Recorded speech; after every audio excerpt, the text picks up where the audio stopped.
Hello and welcome to Sketch Together. My name is Paulo Stanley and this is Design Digest, where we share design-related news, tools, apps, and other cool stuff. This week, we got one of the most useful and beautiful resources I have ever seen, Design Better.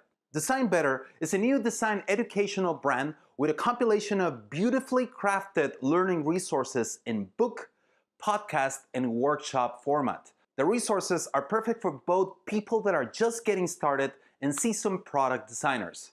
Aaron Walter, author of the book Designing for Emotion and VP of Design Education at InVision, is here to tell us a bit more about Design Better. Hi Pablo and everyone in the design community. My name is Aaron Walter. I'm the VP of Design Education at InVision. Very excited to tell you guys about designbetter.co, a new website that we launched this week that houses the best practices of product design, ways to spark design transformation in your organization through design thinking, and some techniques for leveling up as a design leader. You see, InVision's in a pretty interesting position because we've got millions of customers using our platform, and that establishes a lot of relationships with different types of design teams. And through conversations with design leaders, design teams, individual contributors, we start to see patterns of how to build products better, how to lead teams, and how to make teams more high functioning. That's what we've captured in designbetter.co. It's centered around 3 books, the first of which is called The Principles of Product Design. It consists of 7 chapters, 7 key things that we see lots of high functioning teams doing to perform really well. The second book is called The Design Thinking Handbook. It's written by my colleague Eli Woolery, who teaches the capstone product design class at Stanford. Eli knows a thing or two about design thinking. His graduate professor, advisor, was actually David Kelly, the guy who co-founded IDEO, and founded the Stanford D School, and very much popularized and shaped design thinking as a methodology in general. The Design Thinking Handbook is one that we see that's very useful to a lot of different types of companies. Companies that tend to succeed through design, have design folded into their practice. They've discovered ways to get more people involved in that design process, to understand what it is instead of pushing it off to the tail end of the process as some add-on or decoration to a product. Design should happen from the beginning. It's a problem-solving system. Design thinking is commonly used at a lot of large organizations to spark that transformation. The third book in designbetter.co is called The Design Leadership Handbook. We've talked to a lot of design leaders in the past year or so, and we hear common themes. I don't feel prepared for this. I feel like an imposter. I don't know if I'm doing this right. Well, it turns out they don't teach a lot of management and leadership skills in design schools. They do teach the craft, and that's what brings many of us designers to the craft in the first place. But as a company scales, we have to step into these new positions to help the team forward, to connect to other functions of the business. That's why we wrote the Design Leadership Handbook, and we spoke to so many great design leaders, people like Andy Law at Netflix, Irene Au, who's at Khosla Ventures and has been a design leader for many years at Google and other places. Each one of these books is chock full of interviews, candid conversations we've had with lots of different folks, captured on audio, captured on video. There's a lot to digest in designbetter.co, and we hope that you'll dive in and spend some time with it. For those of you who are a little bit busy, maybe you go on a run and you like to listen to a podcast, we've actually recorded audio versions of 2 of these books, Principles of Product Design and the Design Thinking Handbook. So you can just listen to the chapters and soak it all in.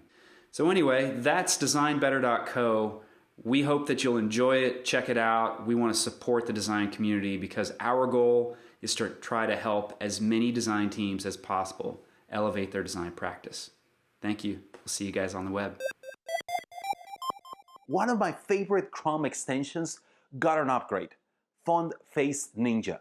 FontFace Ninja is a free browser extension that lets you inspect, try, buy, and bookmark any fonts on any website. You can quickly find the name of any font by hovering it. You also get size, letter spacing, line height, and color of the hover font. One of the coolest new additions is that you can try and buy the font without leaving the site. This is a must-have extension for anyone that is interested in web typography. If you're someone that uses Dribbble and is looking into creating a quick portfolio, I recommend you using Benched. With Benched, you can create a minimal site with your Dribbble shots for free. You can even use search to host it and add your subdomain. Here's a quick demo of me uploading a project to search using the terminal and getting a new subdomain. With search, you can also use your own custom domain too. So just go and check it out. The portfolio of the week comes from Rafael Derolez. Rafael is an interactive front-end developer focused on creative interactions and slick animations. His portfolio has the right balance of simplicity and cool effects. With the use of big type, big images in a brutalist style, the work shines through the screen. Rafael is a front-end developer, so he collaborated with his buddy, designer Chris Byron. Chris designed it and Rafael brought it to life with the front-end implementation and animations.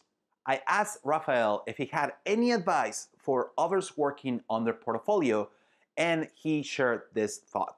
We often get into a loop of being bored of our work. There's a particular gap you need to cross where you have to be persistent enough to be able to finish it. I want to tell you about two sketch plugins, Looper and Blender. With these plugins, you can create weird and beautiful patterns, textures, and graphics in Sketch. They're super easy to use, and more than anything, they're just pure fun. You can use it to combine shape and colors to create unusual patterns. Check out my last video in which I play around with both plugins to create some crazy stuff. I shared two plugins. Now I have two YouTube channels that I know you'll appreciate, Dan Petty and Mackenzie Child. Mackenzie Child is a web designer and illustrator with an excellent YouTube channel where he shares his design process, the stuff that he's been working on, and videos where he creates illustrations. He's working on a couple of courses with a roadmap for becoming a web designer. I'm excited to see how they turn out. Dan Petty is a freelance designer with past clients like Google, Medium, and Airbnb. In his YouTube channel, he makes design reviews, interviews, and he also has a weekly video called The Dan Petty Show, where he talks about design news, tools, and other stuff. Pretty similar to this video. His show is about design news, but he also adds some personal thoughts and his advice on many design-related subjects. In his last video, he talked about his experience having a new child and how this got him thinking about having a good work and life balance. He reminded us of the importance of investing our time on the things that matter, and he challenged us to go make memories. That's it for this episode. If you have a suggestion on what we should cover next week, please leave a comment with a link. It would also be cool if you share this video with other designers. Thank you so much. See you next time.